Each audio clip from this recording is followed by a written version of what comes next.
जब कोई हमसे दूर जाता है तो विदाई के शब्द अक्सर दुख और आंसुओं से भरे होते हैं, है ना? पर क्या हो अगर कोई जाने वाला अपनी विदाई को ही अपने प्यार का सबसे बड़ा सबूत बना दे?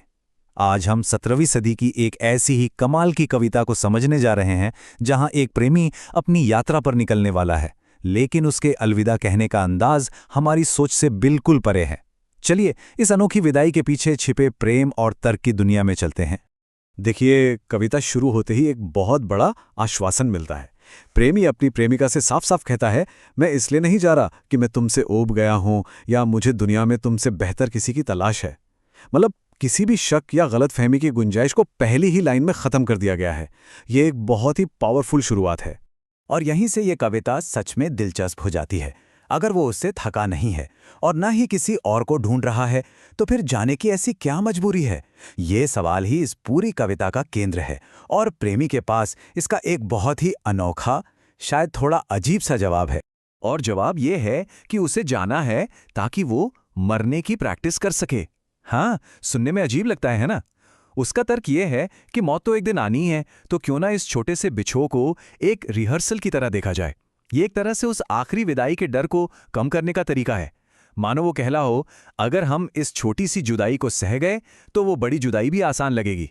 तो अपनी यात्रा का ये अजीब सा कारण बताने के बाद वो अब अपनी प्रेमिका के दुख पर आता है, और उसका अगला तर्क तो और भी ज्यादा चौंकाने वाला है। वो उसे बताता है कि उसका रोना और आहें भरना उसके लिए कितना ज्यादा नुकसानदायक है। यहां वो एक अविश्वसनीय दावा कर रहा है। वो कह रहा है कि तुम्हारी आहें सिर्फ हवा नहीं हैं, तुम सचमुच मेरी आत्मा को मुझसे दूर कर रही हो। ये सिर्फ कविता की खूबसूरती के लिए नहीं कहा गया है। उस दौर में लोग मानते थे कि हमारी भावनाएं हमारे शरीर पर सीधा असर डालती हैं, और प्रेमी इसी विश्वास के आधार पर अपनी बात रख रहा है। इस कविता की दुनिया में इमोशंस और फिजिकल रियलिटी, यानी भावनाएं और भौतिक सच्चाई, एक दूसरे से बहुत गहराई से जुड़े हुए हैं। यहाँ दुख सिर्फ मन की एक हालत नहीं है, बल्कि एक ऐसी ताकत है जो असल में दुनिया पर असर डाल सकती है।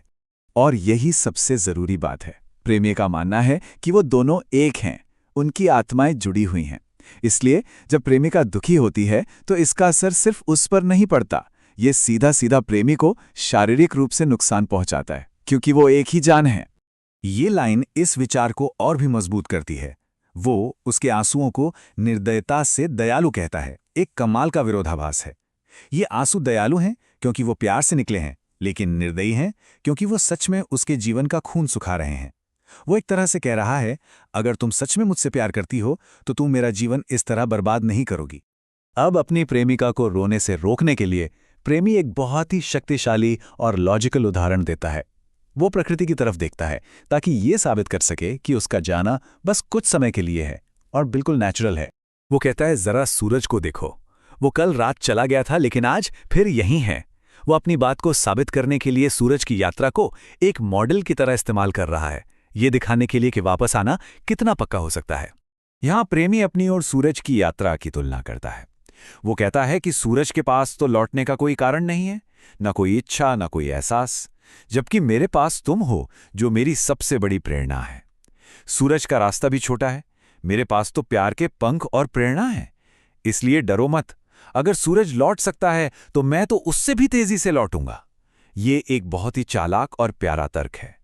सूरज का उदाहरण देने के बाद प्रेमी अब कविता के सबसे गहरे और केंद्रीय तर्क की ओर बढ़ता है, उनके रिश्ते की असली सच्चाई के बारे में।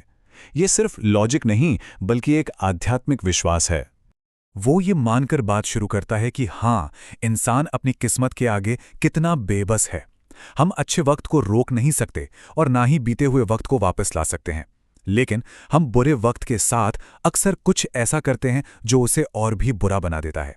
उसका मानना है कि हम अपने नेगेटिव विचारों और डर से बुरी किस्मत को और ज्यादा ताकत दे देते हैं। वो अपनी प्रेमिका को चेतावनी दे रहा है कि कहीं उसके डर से ही असल में कुछ बुरा ना हो जाए। यहां वो सीधे सीधे उससे गुजारिश कर रहा है। वो कह रहा है कि अपने दिल में मेरे लिए कोई भी बुरा ख्याल मत लाओ, क्योंकि हो सकता है कि किस्मत तुम्हारे डर को एक न्योता समझ ले और उसे सच कर दे। ये एक बहुत ही गहरा विचार है कि हमारी सोच हमारी सच्चाई को बना सकती है, खासकर जब प्यार इतना गहरा हो। और अब हम कविता के शानदार अंत पर पहुंचते हैं, जो अलग होने के मतलब को ही पूरी तरह से बदल देता है। ये इस पूरी बातचीत का निचोड़ है, जो एक विदाई को जीत में बदल देता है। तो उसका आखिरी तर्क 3 हिस्सों में है। पहला, वो कहता है, इस जुदाई को ऐसे देखो जैसे हम बस सोने के लिए मुड़े हैं। जैसे सोने वाले लोग एक दूसरे से अलग नहीं होते, बस थोड़ी देर के लिए अलग अलग होते हैं। दूसरा, ये याद रखो कि हमारा प्यार हमें एक दूसरे के अंदर जिंदा रखता है। और तीसरा, अगर हम एक दूसरे में जिंदा हैं तो फिर हम असल में कभी अलग हो ही नहीं सकते। और ये कविता की आखिरी पंक्तियां हैं, एक खूबसूरत और अमर संदेश। सच्चा प्यार जिस्मानी दूरी को खत्म कर देता है। जो लोग एक दूसरे को अपनी रूह में जिंदा रखते हैं वो कभी भी जुदा नहीं होते। ये विदाई नहीं, बल्कि उनके अटूट बंधन का जश्न है। ये 400 साल पुरानी कविता आज भी हमें एक गहरे सवाल पर सोचने के लिए मजबूर करती है। आज की दुनिया में जहां हम अक्सर अपनों से शारीरिक रूप से दूर होते हैं, ये कविता याद दिलाती है कि शायद असली कनेक्शन दिलों और आत्माओं के बीच होता है। मीलों के फासले से इसका कोई लेना देना नहीं। तो सवाल यही है कि किसी से जुड़े होने का असल मतलब क्या है, शारीरिक निकटता या आध्यात्मिक एकता?